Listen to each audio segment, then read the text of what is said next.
पारंपरिक आमटी मी बनवणार आहे. गावच्या ठिकाणी खूप बनवतात. नमस्कार. आज मी तुम्हाला शेवग्याच्या शेंगा, मुगाची डाळ, मसुराची डाळ आणि बटाटा याची आमटी बनवून दाखवणार आहे. तर गावच्या ठिकाणी मस्त अशी बनवतात. रानामध्ये पण गावच्या बायका असं जेवण बनवायला जातात, वनभोजन म्हणून. तर रानामध्ये तर खूपच भारी लागते. तर ही आमटी तुम्ही करून बघा ह्या पद्धतीने. तर ह्या शेवग्याच्या शेंगा मी आता नाही भेटत, आता जून झाल्या. पण मी जेव्हा अशा कवळ्या होत्या ना झाडावर, तेव्हा मी काढून कट करून फ्रीजमध्ये पॅकिंग करून ठेवल्या होत्या.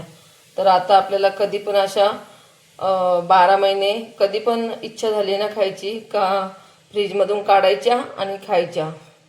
हे बघा किती मस्त बर्फ झाल्या होत्या, डीपमध्ये ठेवलेल्या. त्या पाण्यामध्ये पाणी टाकलं आणि थोड्याशा गरम पाण्यामध्ये मी वाफून घेणार आहे त्या, म्हणजे कडूपणा जातो शेंगांचा. तर आपल्याला फोडणीसाठी काय लागणार आहे बघा साहित्य. जिरं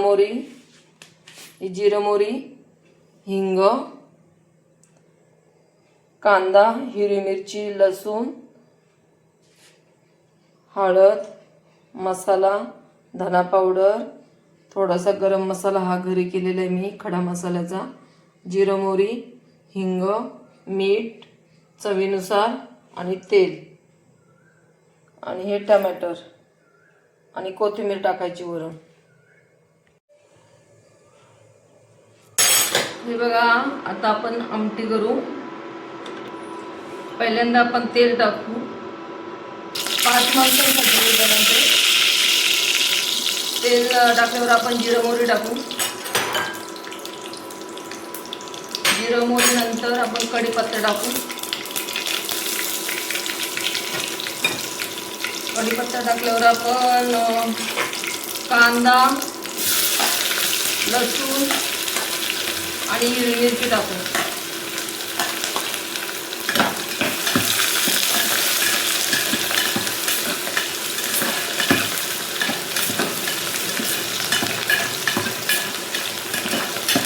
ही लाईटची मशीन मी माझ्या भावाकडून आणली, सतीश फर्निचर, कर्जत, 4 फाटा.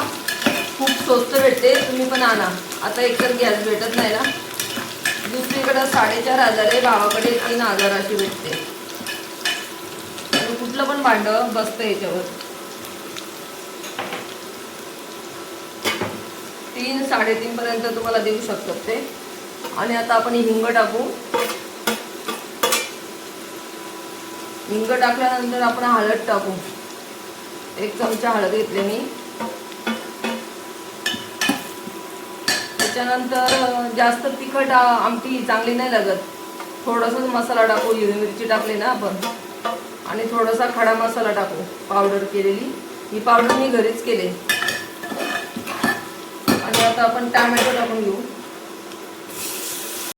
आपण टमाटर टाकलं, आता आपण बटाटे टाकून घेऊ. पहिले बटाटे नंतर आपण डाळ टाकून घेऊ.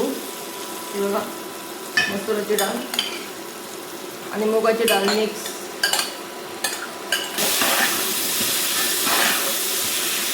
पाच मिनिटं चांगली अशी मिक्स करून घ्यायची. धना पावडर टाकली आणि सर्व मसाले मिक्स करून घेऊ. आता वरून गरम पाणी टाकायचं. आपण गरम पाणी टाकून घेऊ आणि 10 मिनिटामध्ये आपली आमटी होणार तयार. त्याला कोकणामध्ये आमटी म्हणतात.